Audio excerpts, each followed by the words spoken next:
Everybody, this is Dr. David Jockers, and today I'm talking about the top 4 herbs to reduce inflammation instead and better than taking non-steroidal anti-inflammatory drugs. And so we know that inflammation is actually a response, an adaptive response the body makes in order to protect against some sort of systemic infection from getting into the body. So an infection getting into the body, spreading throughout the bloodstream and killing us quickly.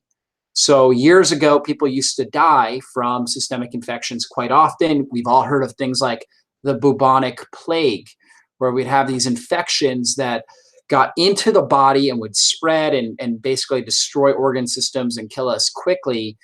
We very rarely hear about that now. And part of that is because the body has really adapted and we've got these very strong inflammatory pathways, inflammatory gene pathways that protect us from dying quickly. The unfortunate thing is when these inflammatory gene pathways, the inflammasome in the brain, it's called the neuroinflammasome, when those things are activated, we end up very slowly destroying different tissues of the body. With the brain, we end up destroying the brain tissue. Alzheimer's, Parkinson's, dementia, these are all inflammatory conditions. So they're all associated with chronic inflammation that chewed up different parts of the brain, and now we're no longer able to function well. Cardiovascular disease, heart disease, is an inflammatory disease that's damaged the arterial beds. And particularly if it's the heart, it's the coronary arteries right around the heart, stroke, obviously, different blood vessels in the brain, high blood pressure in general, very much just associated with hardening of the arteries, which is a response to inflammation. So when we've got muscle tissue inflammation, we often notice that as pain and numbness and tingling. Bones. So osteoporosis, believe it or not, is actually an inflammatory condition. So it's not just that we've, in a sense, it's not a calcium deficiency. It's actually just chronic inflammation of the bones. Skin, we end up with things like eczema, acne, psoriasis, wrinkles, and age spots. Also, chronic inflammation that's affected the skin. Thyroid disease. So when thyroid's malfunctioning, it's because it's been damaged, chewed up by inflammation. Lungs can be damaged by inflammation. The digestive system, most digestive disorders are associated with inflammation affecting the gut lining and affecting different regions of the GI system. Kidney issues, inflammation, liver issues, inflammation. So we know inflammation is really the root of every chronic health condition. Okay, so chronic health conditions, inflammation is the big factor. Now, number one thing people turn to with inflammation is non-steroidal anti-inflammatory drugs. These are things like aspirin, Tylenol. We've all heard of them. We've all used them. Ibuprofen. Obviously very, very common. The problem is, and they do work, right? A lot of us have used them and seen good results. The problem is that they have a lot of side effects. Okay, in fact, they're responsible for more than 100,000 hospitalizations, more than 16,000 deaths in the U.S. And these are from people taking normal dosages, right? So not just overdosing, taking the prescribed dose, yet having all these types of issues. We also have even stronger opioid type medications and other anti-inflammatory medications like Vioxx and Celebrex and things like that that have caused a lot of different health issues as well. One of the major ones, these things can cause stomach ulcers. They increase leaky gut syndrome. So they increase loosening up the junctions in the gut lining, which then causes more inflammation in the body. So they reduce inflammation in the short term, but long term, they actually end up causing an increased level of inflammation in the body if we continue to use these. So 7 major factors that are causing inflammation: poor diet, so eating very inflammatory foods, having blood sugar all over the place, leaky gut syndrome, which is associated with every chronic inflammatory condition, chronic stress, poor sleeping habits, exposure to different toxins, pesticides, herbicides, heavy metals, different things like that. Even electromagnetic frequencies, getting too much exposure to those can be an issue. And chronic infections. So having infections, whether it's like an Epstein-Barr viral infection or H. pylori stomach infection or small intestinal bacterial overgrowth or parasites or something along those lines, definitely drives up inflammatory factors in the body. So top 4 herbs, these are the go-tos right here. Curcumin, which we find in turmeric, ginger, Boswellia, also known as frankincense, and rosemary. Very, very powerful. So when you combine, so turmeric and ginger on their own, very, very powerful. But when you synergize, when you combine them, even better. So really loaded with antioxidants.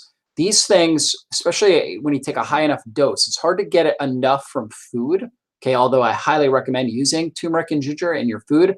But when you're able to take clinical dosages of these, they really synergize and they shut down inflammatory gene pathways like nuclear factor kappa beta, tumor necrosis factor alpha, some of these inflammasome provoking pathways. And the way to think about the inflammasome is it's like basically a siren. It's it's like a huge alarm going off.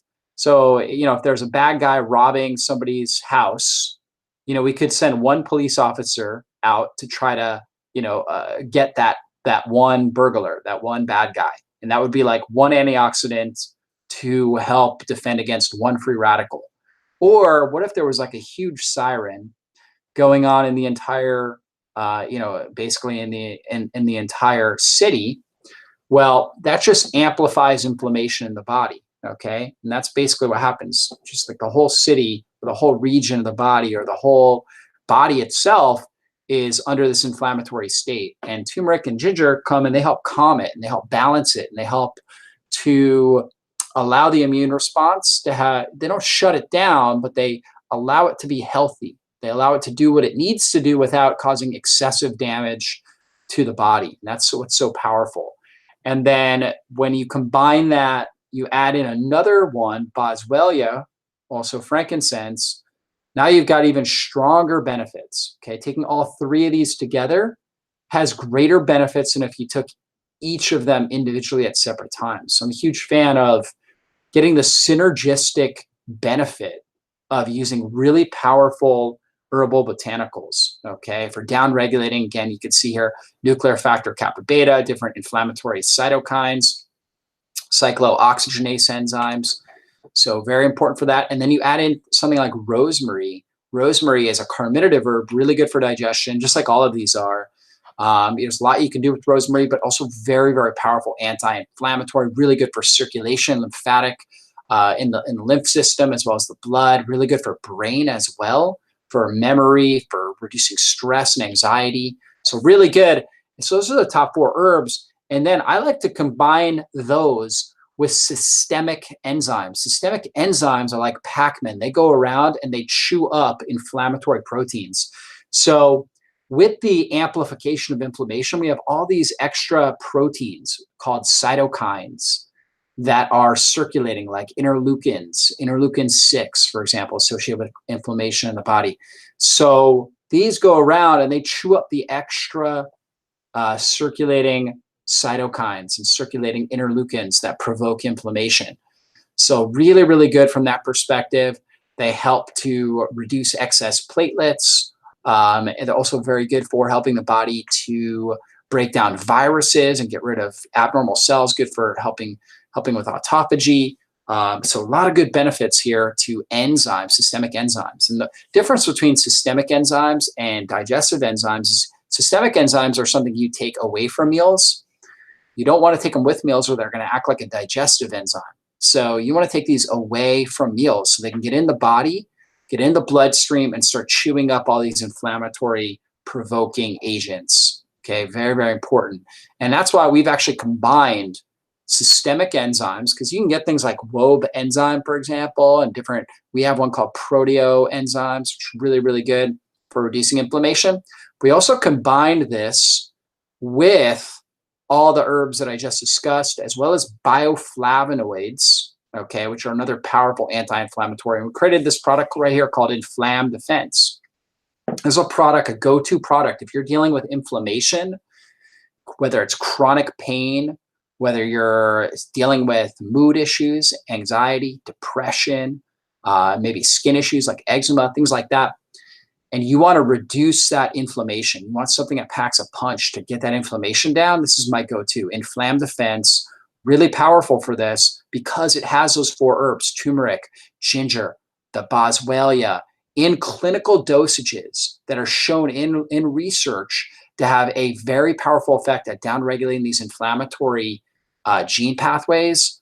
And on top of that, it's got the rosemary in there. It's got the quercetin and rutin, which are different bioflavonoids that help reduce inflammation, as well as systemic enzymes. Okay, so taking 1 cap twice a day away from meals, or 2 caps twice a day, which would be the more advanced dosage, can have a really, really powerful effect at regulating inflammation in your body and helping you live your best. So hopefully you guys got a lot out of today's video. Be sure to subscribe if you haven't, and I'll see you guys on a future online video. Be blessed. Bye-bye.